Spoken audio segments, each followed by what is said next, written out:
Hello students, welcome back to online learning e platform. मैं हूं गौरव Dhawan. Guys, आज हम शुरू करने वाले हैं बहुत ही इंपॉर्टेंट टॉपिक टेंस। वो टॉपिक जो नींव है पूरी इंग्लिश की। और अगर हमने इस टॉपिक को ढंग से क्लियर किया तो हमारी जो इंग्लिश की समझने की जो लेवल है, जो अंडरस्टैंडिंग का हमारा जो लेवल है इंग्लिश का, वो बहुत इंप्रूव हो जाएगा। और क्योंकि इस टॉपिक से ही हमें मीनिंग समझ आता है, तो ये एक बहुत इंपॉर्टेंट टॉपिक है। और डेफिनेटली इंग्लिश में इंप्रूवमेंट लाने के लिए इसके कॉन्सेप्ट्स को ढंग से समझना हमारे लिए बहुत ही ज़रूरी हो जाता है। सो गाइस, स्टार्ट करते हैं हमारा ये टॉपिक टेंस। सो क्या मीनिंग होता है टेंस का? सबसे पहली बात, जब भी हम बात कर रहे हैं टेंस की, तो टेंस का मीनिंग होता है काल, यानी सिंपल भाषा में अगर बात करूं तो समय की। यानी जब भी हम कोई बात करते हैं इंग्लिश में, या तो वो प्रेजेंट टेंस में होती है, या वो पास्ट टेंस में, या फ्यूचर टेंस में। जब भी कोई बात इंग्लिश में कही जाती है, लिखी जाती है, तीन ही, चाहे कोई भी लैंग्वेज हो, तीन ही टाइम आप कह दो, या तीन ही काल, वो बात या प्रेजेंट की हो सकती है, या पास्ट की, या फ्यूचर की। तो काल का मतलब यही है। इससे हमें यही पता चलता है कि जब कोई क्रिया हुई तो वो हुई कब। ठीक है जी, वर्तमान की है वो बात, भूतकाल की है या भविष्यकाल की है। तो टेंस से हमारा मतलब यही है। और टेंस की जब हम बात करते हैं तो ये तीन ही टाइप के होते हैं। अब क्योंकि जैसा कि आपने इंग्लिश में देखा होगा, V1 होती है, V2 होती है, V3 होती है। तो अगर मैं आपसे ये कहूँगी, अगर आप वर्ब की जो फॉर्म है, अगर आप उनमें चेंज करते हो तो हमारी बात ही बदल जाती है। यानी जो बात हम प्रेजेंट में कह रहे हैं, थोड़ा सा अगर उसमें वर्ब में चेंज कर दिया जाए तो वो पास्ट में भी हो सकती है। देखिए, मैंने एक सेंटेंस लिखा, I go to college at 10 AM, और फिर एक सेंटेंस में लिखा I went to college at 10 AM। इन दोनों सेंटेंसेस के अंदर सिर्फ इस गो का और वेंट का फर्क है। गो V1 है और वेंट V2 है। ठीक है जी। सो गाइज, अब गो V1 है तो V1 जो होती है वो रेफर करती है किसको? प्रेजेंट टेंस को। और वेंट V2 है तो ये रेफर करती है पास्ट टेंस को। तो देखिए जी, इसमें आप ये कहना चाह रहे हैं कि मैं कॉलेज जाता हूं 10 बजे, और इसमें आप इसमें क्या कहना चाह रहे हैं कि मैं कॉलेज गया था 10 बजे। सारा का सारा सेंटेंस सेम है, दोनों के दोनों सेंटेंस सारे सेम है, सिवाय इन दोनों वर्ड्स के। इन सिर्फ एक वर्ब का पार्ट चेंज है, और एक वर्ब के फॉर्म, सिर्फ एक वर्ब का फॉर्म चेंज करने से मीनिंग ही बदल गया।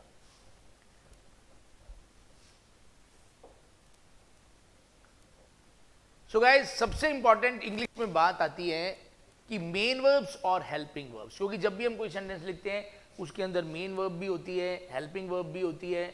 सो क्या मीनिंग क्या है इनका? देखिए, मेन वर्ब्स क्या होती हैं?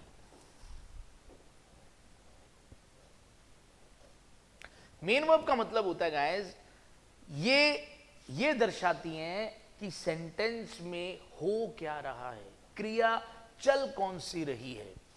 सो मेन वर्ब्स क्या दिखाती हैं कि वाक्य में चल क्या रहा है, हो क्या रहा है, और इनका खुद का एक मतलब होता है। ठीक है जी। जैसे मारना, बोलना, सोना, खेलना, ये क्रियाएं हैं, ये क्रियाएं हैं। तो ये मेन वर्ब हैं, किल, स्पीक, प्ले, स्लीप। और हेल्पिंग वर्ब्स क्या होती है?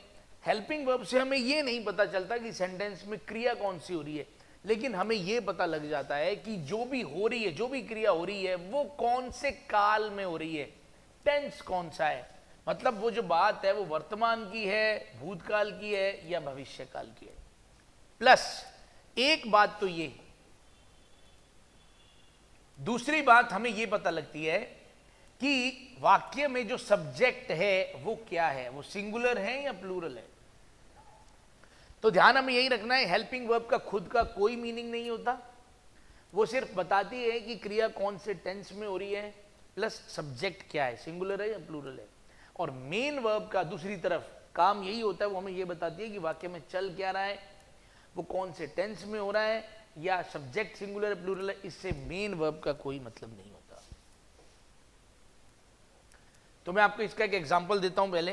देखिए, मान लो मैंने एक सेंटेंस लिखा, मैं अब यहाँ पे ये वैसे ही लिख रहा हूं जनरली, ध्यान से देखिएगा। मैंने एक सेंटेंस लिखा, for example, he is playing, वो खेल रहा है। और मैंने लिखा दे वर प्लेइंग, अब मैंने लिखा दे वर प्लेइंग। अब गाइस, इन दोनों ही सेंटेंसेस के अंदर ये जो प्लेइंग शब्द आपको दिखाई दे रहा है, ये क्या है? ये मेन वर्ब है। तो मेन वर्ब है, तो इससे ये तो पता चल रहा है बात खेलने की हो रही है, लेकिन प्लेइंग शब्द से ये नहीं पता लग रहा कि बात प्रेजेंट की है, पास्ट की है। तो जैसे इस सेंटेंस के अंदर इज आ रहा है, तो इससे दो चीजें हमें क्लियर हो रही हैं। पहली बात तो ये जो बात है ये किसकी है? ये बात हो रही है प्रेजेंट की। दूसरी बात, जो सब्जेक्ट है वो क्या है? वो सिंगुलर है। ऐसे ही अगर मैं बात करूं वर की, अगर मैं वर की बात करूं तो वर से भी हमें दो चीजें पता लगती हैं। पहली बात, हम बात किसकी कर रहे हैं? पास्ट की। दूसरी बात, जो सब्जेक्ट है वो क्या है? वो प्लूरल है। ठीक है जी, तो आपको बात समझ आ रही होगी कि हेल्पिंग वर्ब और मेन वर्ब का क्या रोल है। अब मेन वर्ब्स के तो चलो बहुत सारे एग्जांपल्स हैं, ये कहानी भी सिंपल ही है, इजीली समझ आ रही है। Kill, eat, laugh, sleep, talk, speak, write, think. और हेल्पिंग वर्ब में दो कैटेगरीज होती हैं।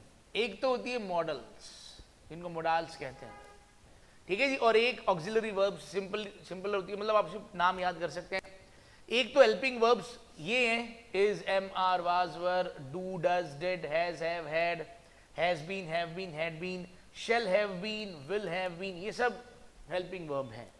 और जो मोडाल्स होते, can, could, may, might, will, would, shall, should, dare, need, ought to, use to, ये सब भी क्या है? ये मोडाल्स, और ये भी हेल्पिंग वर्ब की तरह काम कर सकते हैं। अब जिस चीज के ऊपर हमें ध्यान देना है वो ये है कि ये जो मैंने बातें अभी मैंने आपको थोड़ी देर पहले बताया कि इज, एम, आर, वाज और हेल्पिंग वर्ब का काम करते हैं, लेकिन अभी मैं आपको ये बात और कहना चाह रहा हूं कि ये मेन वर्ब का काम भी करते हैं। Is, am, are, was were main verbs का काम भी करते हैं। अब हमें कैसे पता चलेगा कि अगर इज, एम, आर सेंटेंस में है या वाज वर सेंटेंस में है तो ये मेन वर्ब की तरह आए हैं या हेल्पिंग वर्ब की तरह? चलिए जी, बिल्कुल सिंपल सी निशानी है। अगर इनके बाद आपको एडजेक्टिव या नाउन दिखाई दे तो इसका मतलब ये मेन वर्ब है। एडजेक्टिव या नाउन लगाओ, जैसे ही इज अ टीचर, तो इज के बाद यहां पे ये जो पोर्शन है ये एक नाउन ही कहलाएगा, चाहे इसके अंदर ये आर्टिकल आ रहा है लेकिन ये इसके साथ ही जुड़ा हुआ माना जाता है, तो नाउन ही माना जाता है। आई एम ऑनेस्ट, ये एक एडजेक्टिव है, ठीक है जी। वी आर स्टूडेंट्स, ये नाउन है। ये तीनों ही सेंटेंसेस में इज, एम, आर जो आपको दिखाई दे रहा है ये मेन वर्ब है। तो सिंपल सी निशानी है, अगर आपको सेंटेंस में इज, एम, आर, वाज, वर के बाद नाउन या एडजेक्टिव दिखाई दे जाए तो वो मेन वर्ब है। ये ना दिखाई दे तो वो हेल्पिंग वर्ब है। तो अगर ये ना दिखाई दे तो और क्या दिखाई दे सकता है?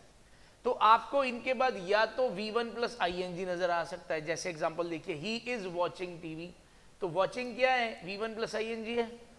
इसका मतलब इस सेंटेंस के अंदर इज हेल्पिंग वर्ब है, ठीक है। या आपको V3 फॉर्म नजर आ सकती है, ही वॉज किल्ड, तो वॉज के बाद देखो किल्ड जो है ये V3 फॉर्म है।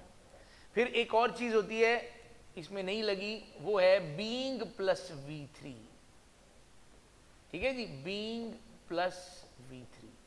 अगर बीइंग प्लस V3 दिखाई दे रही है, जैसे I am being cheated, cheated भी V3 ही है यहाँ पे, तो अगर आपको ये ऑप्शंस दिखाई दे रहे हैं तो इसका मतलब इज, एम, आर, वाज, वर जो है वो हेल्पिंग वर्ब है।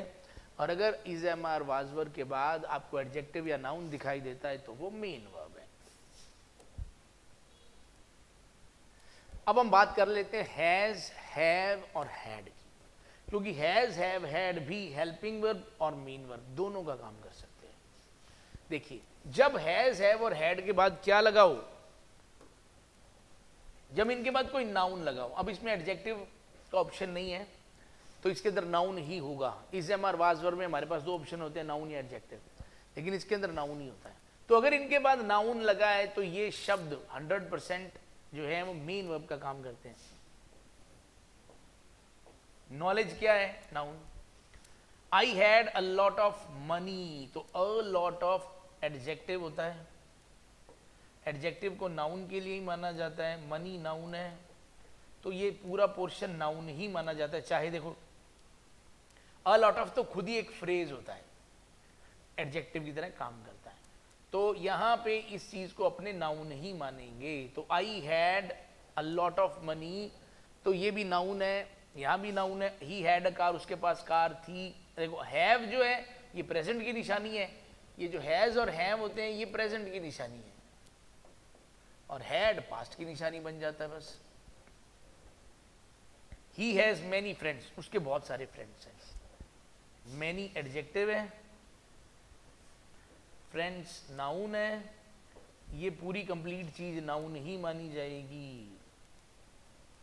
चलिए जी, अब अगर मान लो हैज हैव हैड के बाद आपको नाउन नहीं दिखाई देता तो क्या आ सकता है? देखिए V3 आ सकता है, ये पहला ऑप्शन है, V3 आ सकता है।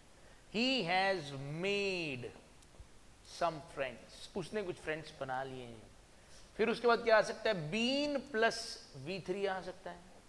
He has been invited, has के बाद बीन आ गया, V3 आ गया। ही हैज बीन इनवाइटेड, और क्या आ सकता है? उसे इनवाइट किया गया है। और क्या आ सकता है? Been plus V1 plus ING, या तो ये आ सकता है, देखो बीन के साथ V1 प्लस ING आ रहा है। He has been watching TV since morning, TV देख रहा है सुबह से। तो गाइज बहुत सिंपल है सिस्टम आपको, क्योंकि हेल्पिंग वर्ब मेन वर्ब बहुत इंपॉर्टेंट है, और आपको ये याद रखना बहुत जरूरी है कौन सी चीज किस वक्त हेल्पिंग वर्ब है, किस वक्त मेन वर्ब है।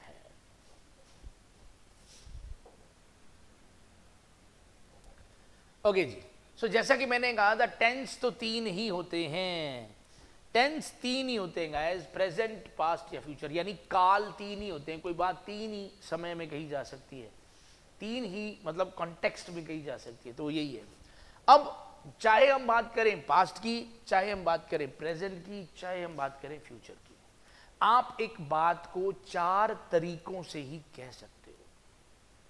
चाहे आपको प्रेजेंट में बोलनी है, पास्ट में बोलनी है, फ्यूचर में, 4 ही तरीके हैं, 4 ही अवस्थाएं हैं, स्टेट्स हैं जिसमें आप बात कर सकते हो। वो चारों अवस्थाएं कौन कौन सी हैं? इनडेफिनेट, ठीक है, वो चारों अवस्थाएं कौन सी हैं? पहली है इनडेफिनेट, ठीक है जी, दूसरी कॉन्टिन्यूअस,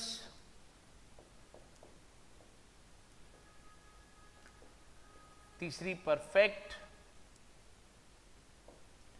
और चौथी है परफेक्ट कॉन्टिन्यूअस।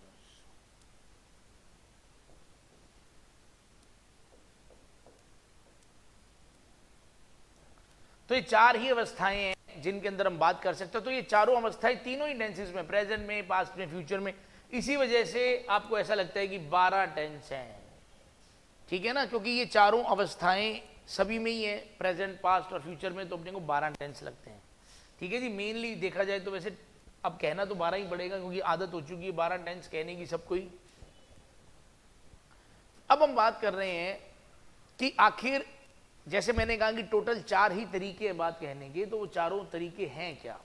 सबसे पहले हम बात कर रहे हैं परफेक्ट की, कि ये जो तरीका है, हम परफेक्ट के अंदर बात कब लिखते हैं?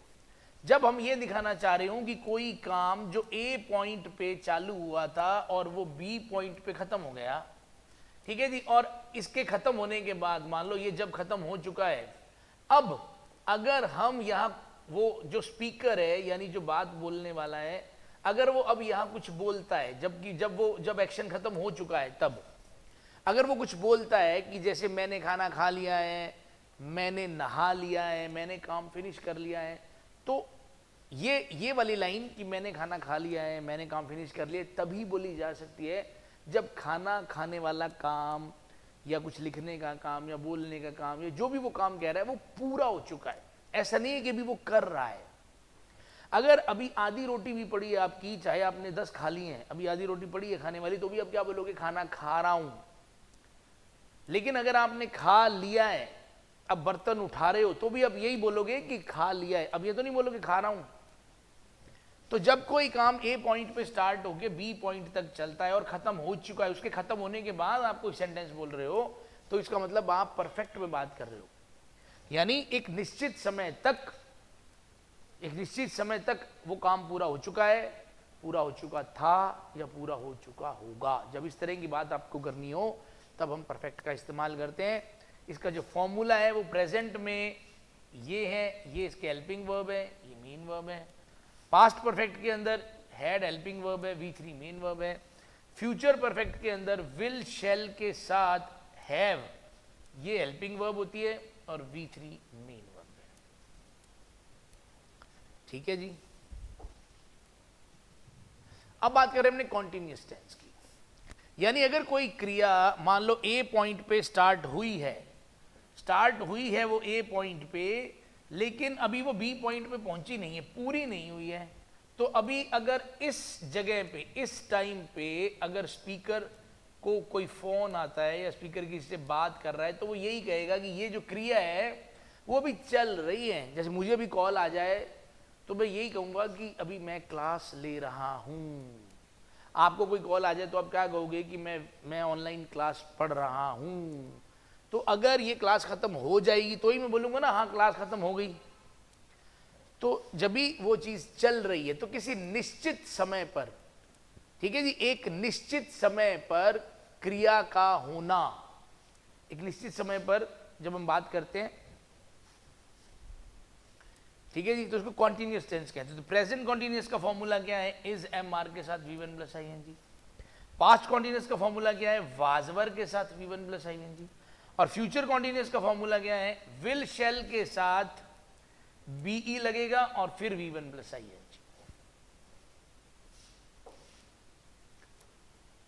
अब हम बात कर रहे हैं जी परफेक्ट कॉन्टिन्यूअस की। परफेक्ट कॉन्टिन्यूअस में होता क्या है, अगर कॉन्टिन्यूअस में आप बात कर रहे हो, जैसे जब हम कॉन्टिन्यूअस में बात करते हैं तो फॉर एग्जांपल हम ये कहते हैं कि जी मैं पढ़ रहा हूं, मैं खेल रहा हूं, लेकिन जब आप टाइम साथ जोड़ देते हो कि वो क्रिया कितने समय से चल रही है, मैं खेल रहा हूं सिर्फ कॉन्टिन्यूअस टेंस है, मैं 2 घंटे से खेल रहा हूं या मैं सुबह से खेल रहा हूं, ये परफेक्ट कॉन्टिन्यूअस है, क्योंकि इसके अंदर आपने ये टाइम भी जोड़ दिया कि क्रिया कितने समय से, कि वो कार्य कितने कब से या कितने समय से चल रहा है। ठीक है जी, उस सिचुएशन के अंदर वो चीज परफेक्ट कॉन्टिन्यूअस बन जाती है। तो अगर आप कहते हो कि मैं इंतजार कर रहा था, किसी ने पूछा कि कल शाम को क्या कर रहे थे, तो मैंने कहा जी मैं इंतजार कर रहा था, तो ये पास्ट कॉन्टिन्यूअस। तो मैं 6 बजे से इंतजार कर रहा था, तो ये पास्ट परफेक्ट कॉन्टिन्यूअस, क्योंकि आपने टाइम भी बता दिया कि वो क्रिया कर कब से रहे थे। तो सिर्फ क्रिया का होना, क्रिया का चलते होना कॉन्टिन्यूअस, और टाइम भी जब साथ दे रखा हो तब क्रिया का चलते होना, तब वो परफेक्ट कॉन्टिन्यूअस।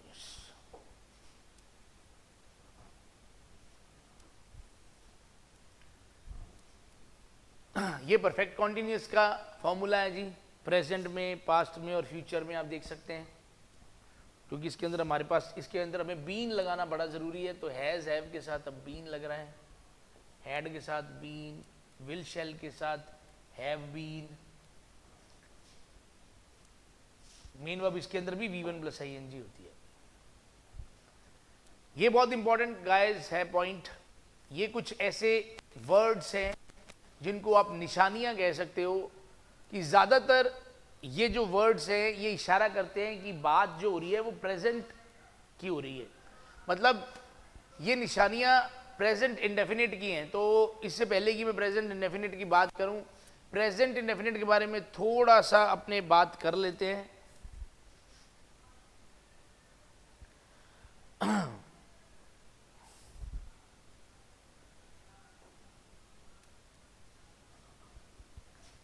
देखिए जी, जब हम बात करते हैं इनडेफिनेट की, तो इनडेफिनेट वर्ड का मीनिंग क्या है? इनडेफिनेट का मीनिंग होता है अनिश्चित। ठीक है जी, अनिश्चित। तो अनिश्चित क्या चीज?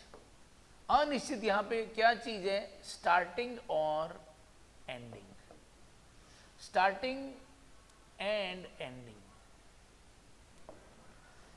ठीक है जी। यानी जब हम इंडेफिनिट टेंस की बात करते हैं तो इंडेफिनिट का मतलब होता है अनिश्चित है, ना तो स्टार्टिंग का पता है ना एंडिंग का पता है। जब एक इंसान कहता है I go to school at 7 AM, अगर कोई इंसान बोलता है कि मैं स्कूल 7 बजे जाता हूं, तो अगर मैं आपसे पूछूं भी क्या पता लग रहा है कि ये एक्शन कब स्टार्ट हुआ था, मतलब तो आप कहोगे जी हाँ जी 7 बजे। मैं ये पूछ रहा हूं कि उसका 7 बजे स्कूल जाना कब स्टार्ट हुआ था। क्या इस सेंटेंस से पता लगता है? अगर कोई इंसान कहता है मैं 7 बजे स्कूल जाता हूं, पता लग रहा है कि वो कब से स्कूल जा रहा है 7 बजे? इस सेंटेंस से नहीं पता लग रहा कि वो कब से स्कूल जा रहा है 7 बजे, और ना ही ये पता लग रहा है कि कब तक स्कूल जाएगा, क्योंकि ये यहां बात एक बार एक्शन की नहीं हो रही, रिपीटेड एक्शंस की बात हो रही है, फ्रीक्वेंट एक्शंस की बात हो रही है कि ये एक्शंस बार बार होते हैं। तो क्योंकि ये अनिश्चित है, इसी वजह से जब भी अपने कोई यूनिवर्सल ट्रुथ की बात करते हैं या साइंटिफिक फैक्ट की बात करते हैं, क्योंकि यूनिवर्सल ट्रुथ्स जो होते हैं वो भी किस में लिखे जाते हैं? मान लो प्रेजेंट इंडेफिनिट में लिखे जाते हैं।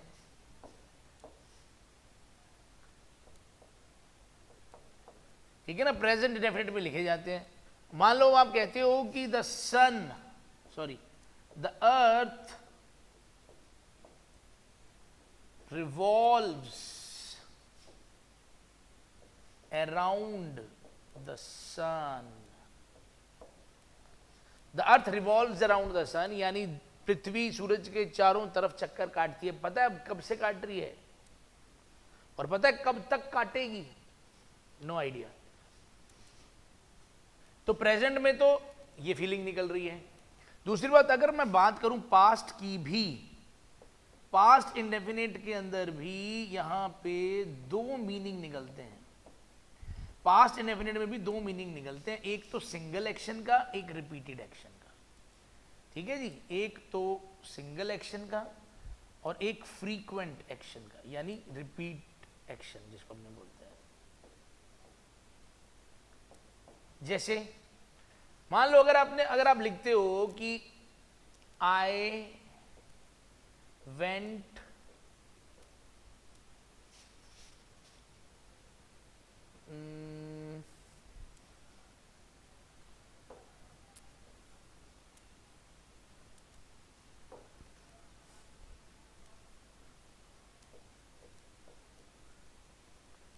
I played guitar in the school।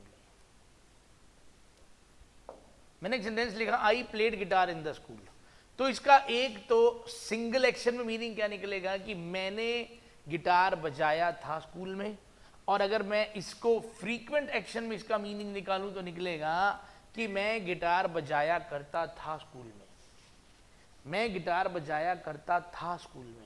अगर कोई इंसान कहता है कि मैं गिटार बजाया करता था स्कूल में, तो क्या इस सेंटेंस से पता लगता है कि बजाना कब स्टार्ट किया था या कब खत्म हुआ था बजाना? No idea. इसी वजह से पास्ट इंडेफिनिट के अंदर ये बात, जब जो भी बात पास्ट इंडेफिनिट में लिखी जाती है तो उसका एक मीनिंग फ्रीक्वेंट एक्शन वाला निकल सकता है। और सेम चीज अगर मैं कहूं कि ये सेम चीज फ्यूचर इंडेफिनिट पे भी लागू होती है,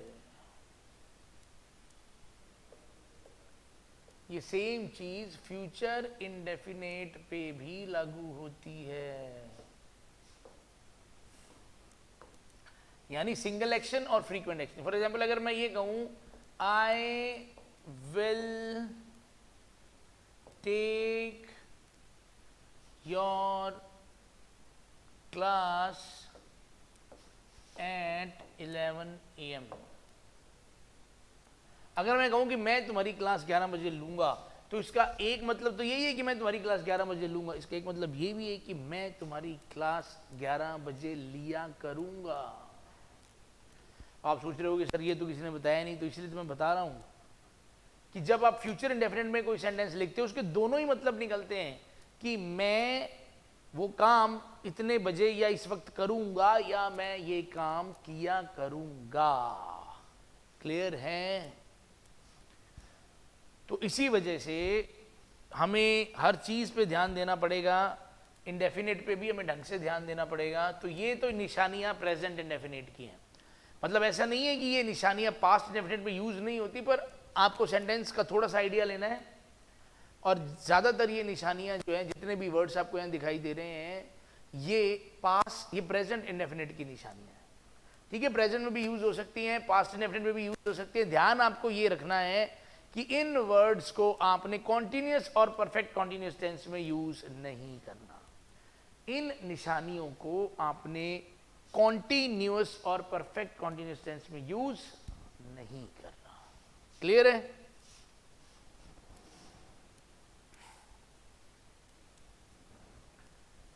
चलिए जी, तो प्रेजेंट इंडेफिनिट मैंने ये तो बता दिया था आपको कि इसके अंदर, क्योंकि इसमें फ्रीक्वेंट एक्शन शो होता है, तो ये हॉबीज, रूटीन, इस तरह की एक्टिविटीज के लिए अपने बोलते हैं कि मैं ये खाता हूँ, ये मैं पीता हूँ, मैं इतने बजे उठता हूँ।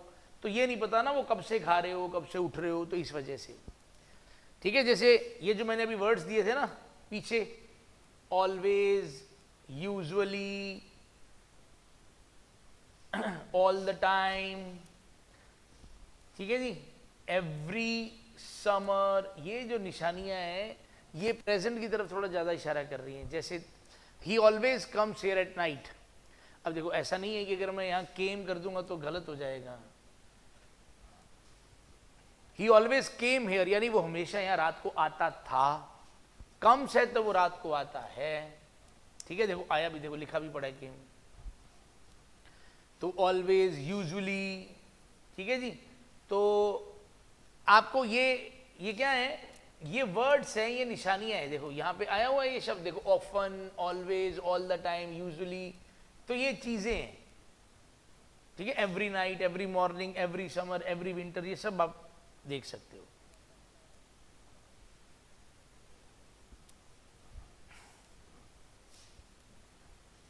ठीक है, फिर प्रेजेंट इंडेफिनिट और किस जगह काम आता है, एक तो मैंने आपको बता दिया था जब आपको यूनिवर्सल फैक्ट बताना हो, जैसे पानी 100 डिग्री पे उबलता है। The sun rises in the east, sun जो है वो पूरब से उगता है। ठीक है, और अगर मुहावरे बताने हो तो भी अपने को प्रेजेंट इंडेफिनिट में जाना पड़ता है। जैसे एक बुरा कारीगर, a bad workman always blames his tools, जो बुरा कारीगर होता है वो हमेशा दोष देता है अपने औजारों को। ठीक है जी, adversity and loss make a man wise, यानी नुकसान, बुरा समय और नुकसान इंसान को समझदार बना देता है। Blood is thicker than water, खून के रिश्ते आम रिश्तों से ज़्यादा गहरे होते हैं। ठीक है जी, पास्ट इंडेफिनिट टेंस क्या करता है ये भी मैंने आपको बता दिया, दोनों काम करता है।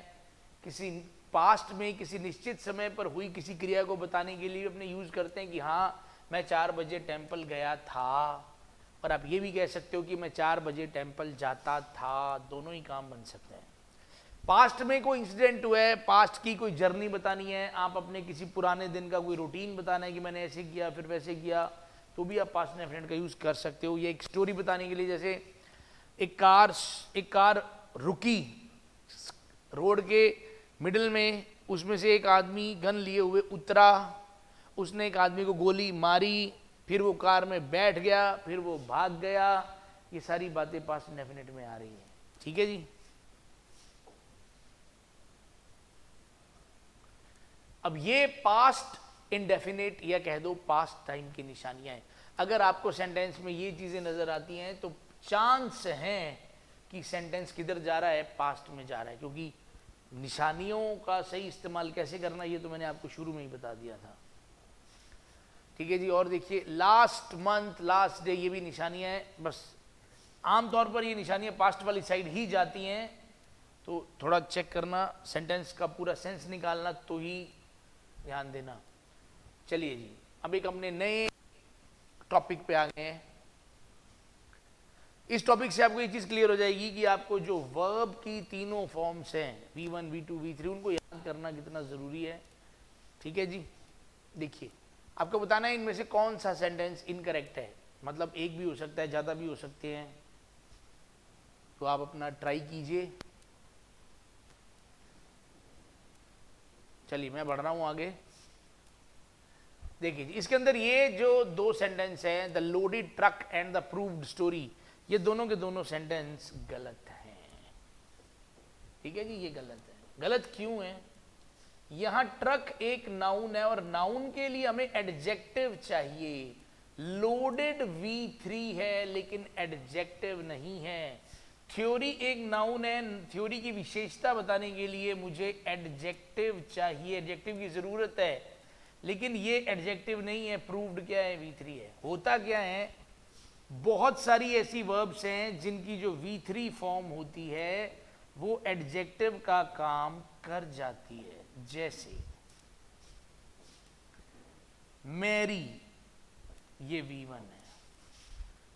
अगर मैं कहूं मैरिड, तो जो मैरिड है ये V1 भी है, ये V2 भी है और ये एडजेक्टिव भी है। जब आप कहते हो कि वो मैरिड है तो वो इसका मतलब आप बता रहे हो वो शादीशुदा है, तो ये एडजेक्टिव जैसा काम भी करता है। ऐसी अगर मैं एक और शब्द बोलूं जैसे इंजर, इंजर का मतलब होता है जख्मी करना या होना, ये V1 है। अब अगर मैं कहूं इंजर्ड, अब इंजर्ड जो है ये कई काम करता है, ये V2 भी है, ये V3 भी है और ये एडजेक्टिव जैसा भी काम कर सकता है। यानी जख्मी किया या कैसे भी कह दो, या जो जख्मी हो चुका है। अगर ये एडजेक्टिव है तो इसका मतलब क्या है? जख्मी हो चुका है। तो ऐसे ही आपने देखा होगा कि V3 जो होती है वो बहुत सारी वर्ब्स की, एक सेकेंड मैंने V1 लिख दिया, ये V2 भी हो सकता है, ये V3 भी हो सकता है और एडजेक्टिव भी हो सकता है। तो V3 जो है बहुत सारी वर्ब्स की वो एडजेक्टिव जैसा काम कर सकती है, लेकिन हर बार नहीं करती। को यहां कर रही है। मैरिड V3 भी है, एडजेक्टिव भी है। इंजर्ड का मैंने बता दिया, V3 भी है, एडजेक्टिव भी है। फ्राइटेंड V3 भी है और एडजेक्टिव भी है। लेकिन अगर हमें इसका एडजेक्टिव चाहिए, हम चाह रहे हैं कि ये एक ऐसी थ्योरी है जो प्रूव हो चुकी है, तो हमें एक और वर्ड चाहिए, दैट इज प्रूवन। प्रूवन यानी जिसे प्रूव किया जा चुका है, जो प्रूव हो चुकी है। और ऐसी अगर हमें कहना है भरा हुआ ट्रक, तो लोडेड नहीं, हमें वर्ड चाहिए लेडन, भरा हुआ। यानी कुछ वर्ब्स ऐसी होती हैं जिनका अगर आपको एडजेक्टिव बनाना है तो हमें एक स्पेशल वर्ड या फॉर्म उसकी चाहिए। ठीक है जी। तो बहुत सारी ऐसे हैं वर्ड्स जिनकी फिर एडजेक्टिव की फॉर्म अलग होती है। ठीक है, पहले आपको मैं वो बता ही दूं। जैसे ये रे वो स्पेशल वर्ब्स, ये तीन तो हैं ही, चलो ये तीन तो सिंपल वर्ब्स हैं। ये वो स्पेशल वर्ब्स हैं जिनकी अपने को फिर अलग से एक फोर्थ फॉर्म चाहिए, यानी आप कह सकते हो कि उनकी एडजेक्टिव फॉर्म चाहिए। Drink, drank, drunk, drunken. ठीक है। सिंक, सैंक, संक, संकन। तो डंकन क्या हो? ड्रंकन यानी जिसने पी रखी है, संकन यानी डूबा हुआ।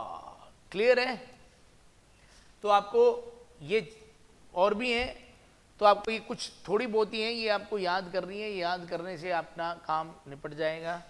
ठीक है। एक चीज़ और बता देता हूँ पहले मैं, V1, V2 और V3 के बारे में और चीज़ बता देते हैं। इतना तो आपको पता लग गया कि चाहे V1 हो, चाहे V1 के साथ SES हो, या V1 डोंट के साथ आया हो या डजंट के साथ आया हो, इन सारी की सारी सिचुएशंस में बात किसकी हो रही है? प्रेजेंट की हो रही होगी। V2 आया है तो डेफिनेटली बात पास्ट की हो रही होगी। अगर V1 आया है लेकिन अब आया किसके साथ है? डिड नॉट के साथ, तब हम बात पास्ट की कर रहे होंगे। ठीक है। V3 से किसी टेंस का पता नहीं चलता, इसके पहले क्या हेल्पिंग वर्ब लगी पता उसी से चलता है।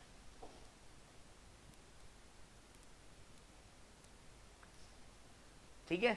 दूसरी बात, यहां पे अगर मैं आपको ये कहूं कि हम बार बार ये कह रहे हैं कि डू और डज हेल्पिंग वर्ब होते हैं, लेकिन ध्यान रखना डू जो होती है वो एक जब मेन वर्ब का काम करती है तो ये V1 होती है, और उस टाइम ये जो डज है ये V1 के साथ ES बन जाता है, यानी डू, डिड, डन। डू भी मेन वर्ब का काम कर सकता है, तब डू V1 होती है, ठीक है, डज ये बन जाती है, इनकी V2, दोनों की V2 क्या बनती है, डिड, और डन V3। यानी ये जो डिड है ये मेन वर्ब बन सकती है। तो कहने का मतलब डू, डज और डिड ये मेन वर्ब जैसा काम कर सकते हैं। एग्जाम्पल दिखाता हूं। बॉस ने पूछा हु डज दिस, यानी कोई काम रोज होता है, वो बॉस रोज देखता है। बॉस ने पूछा कौन करता है ये, हु डज दिस। तो यहां पे डज क्या है, V1 प्लस ES, यानी मेन वर्ब है। राम ने कहा sir Sita does this, Sita ऐसा करती है, यहां पे भी मेन वर्ब है। फिर मान लो अगर बॉस ऐसे पूछ लेता अभी हु डिड दैट, वो किसने किया था, कोई काम था, हु डिड दैट, वो काम किसने किया था, तो यहां पे डिड क्या है, ये V2 की तरह आ रही है। राम ने कहा sir I did that, sir मैंने किया था, आई डिड दैट। क्लियर है? या वो कह रहे हैं कि सर उन्होंने किया था, they do not do any work. अब देखो ये एक सेंटेंस है, they do not do any work, इस सेंटेंस के अंदर डू क्या है, हेल्पिंग वर्ब, और ये वाला डू क्या है, ये मेन वर्ब है। क्योंकि गारंटी अपने को पता है नॉट हमेशा हेल्पिंग वर्ब के साथ आता है, तो ये वाली हेल्पिंग वर्ब है। ठीक है जी। बाकी अभी ये अगले आने वाले जो सेक्शन है उनमें एक एक चीज पे अपने आराम से बात करेंगे, खुल के बात करेंगे, so don't need to worry. ठीक है, बिल्कुल भी घबराने का नहीं। चलिए जी, so guys that is all for today. बहुत इंपॉर्टेंट पार्ट है, प्लीज ध्यान से इसको करना है, और बेस बनाने में बहुत इंपॉर्टेंट है, अच्छे से नोट्स बनाने हैं। सो गाइस मिलते हैं नेक्स्ट सेशन में, till then bye bye, have a nice day, जय हिंद, जय भारत।